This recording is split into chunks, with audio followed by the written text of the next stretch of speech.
Cordial saludo a estudiantes del proyecto de Aula Costos 2. El objetivo de este video es revisar cada una de las partes que tiene el reto 3 de la entrega correspondiente al modelo de costos con filosofía variable y absorbente, donde utilizamos la base de costeo estándar y la base de costeo real. Este reto 3 consiste en que con las 12 órdenes de producción que ya traíamos, en las cuales en el reto 2 ya habíamos diligenciado la información de cantidad estándar total y de precio estándar, continuemos con lo que corresponde a los datos reales. Las preguntas que tenemos para responder en este reto es ¿por qué las órdenes de producción requieren tener tanta información de la base de costeo estándar como de la base de costeo real?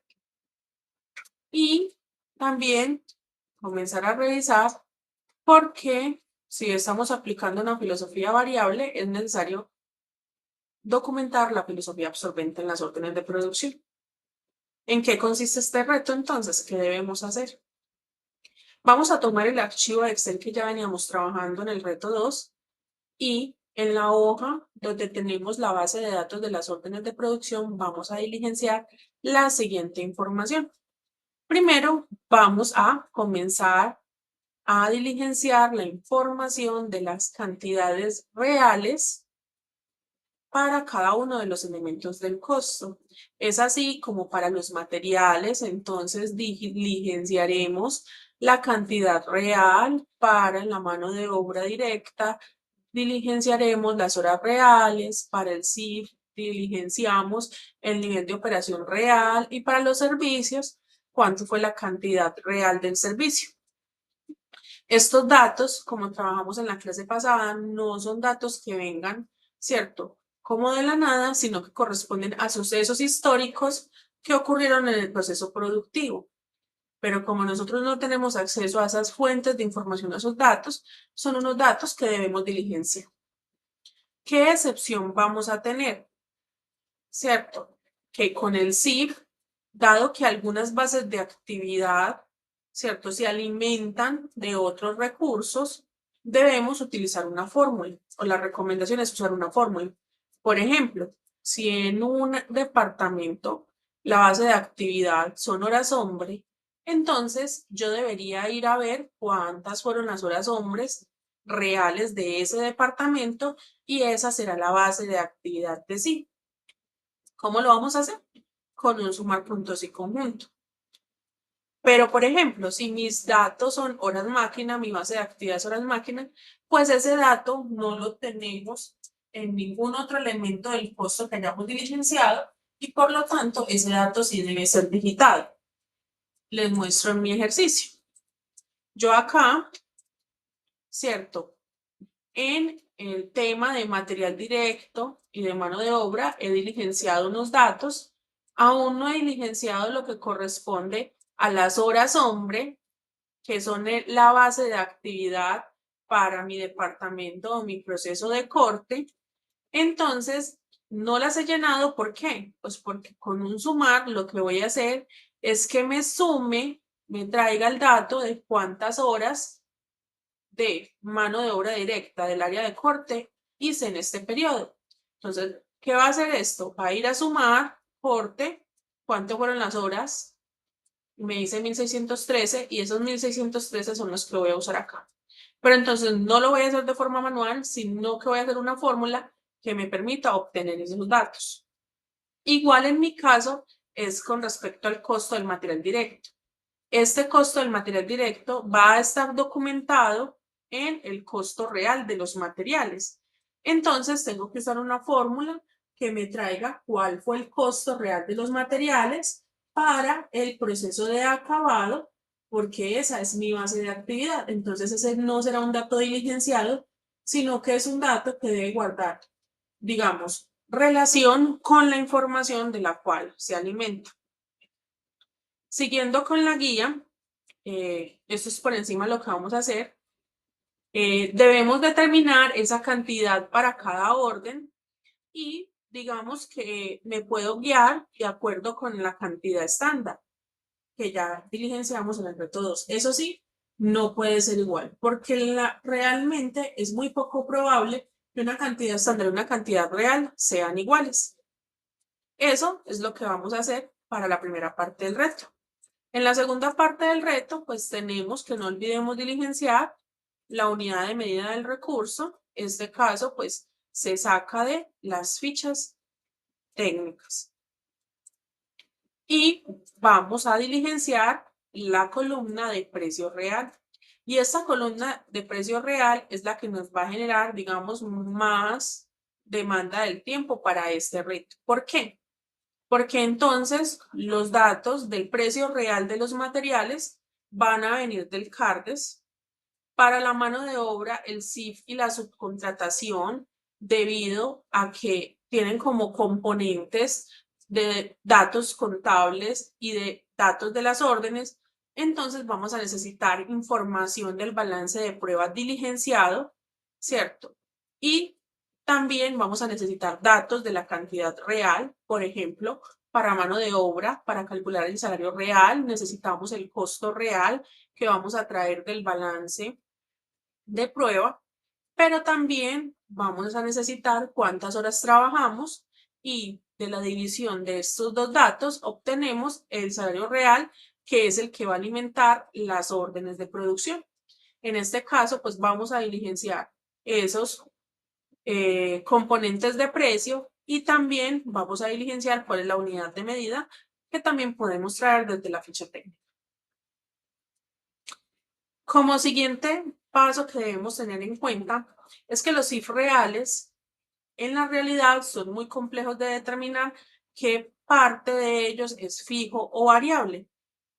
Principalmente pues porque existen costos semivariables y para poder determinar en un costo semivariable qué parte es fija y qué parte es variable se necesitan métodos de separación. Entonces, realmente uno lo que haría es una estimación y eso afectaría el dato real. ¿Qué significa esto? Que entonces el CIF real, a diferencia de cuando hicimos el estándar, no lo vamos a separar entre fijos o variables, sino que vamos a hacer una columna única. ¿Qué sucede en este caso? Miren, para ver este caso nada más en corte, tenemos separado el CIF en fijo y en variable, pero el real no lo vamos a tener separado en fijo y en variable, va a ser uno solo. Para evitar que quede duplicado el costo real de CIF, entonces vamos a diligenciar la tasa real solamente en uno de los dos, ya sea el fijo, ya sea el variable.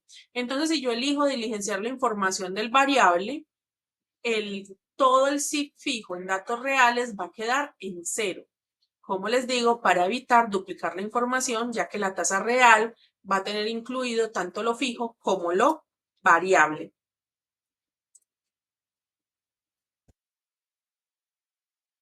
Finalmente, ¿qué vamos a hacer? Vamos a calcular los costos de producción, el costo fijo estándar, que entonces mirará si el comportamiento del recurso es fijo, multiplicaremos cantidad estándar por precio estándar. Si es variable, entonces acá calcularemos cantidad estándar por precio estándar. El costo estándar total va a ser la suma de los dos y el costo real será la multiplicación de la cantidad real por el precio real. Y nos dan unas recomendaciones que nos ayudan para todo este tema de los datos de los precios reales, que como les digo va a ser lo más complejo, pues porque requiere más cálculo y más bases de datos que alimentan. Entonces, primero nos dice que el CARDES no se va a hacer un CARDES por material, sino que vamos a usar una base de datos para todo, para materiales, para producto en proceso y para producto terminado. ¿Qué pasa? Todavía no estamos en esa parte del producto en proceso y producto terminado, pero desde la entrada vamos a ir valorando o vamos a ir teniendo en cuenta que van a existir y las fórmulas las vamos a ir condicionando dependiendo del elemento, el tipo de inventario que tengamos. En el caso de los materiales, pues vamos a registrar las entradas y las salidas a costo real en el CARDES.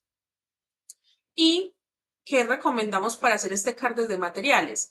Que primero se diligencie la hoja de las órdenes de producción y luego filtrando por cada material, copiemos y peguemos cierta información que nos facilite llenar el CARDES en orden y, digamos, tener datos más coherentes.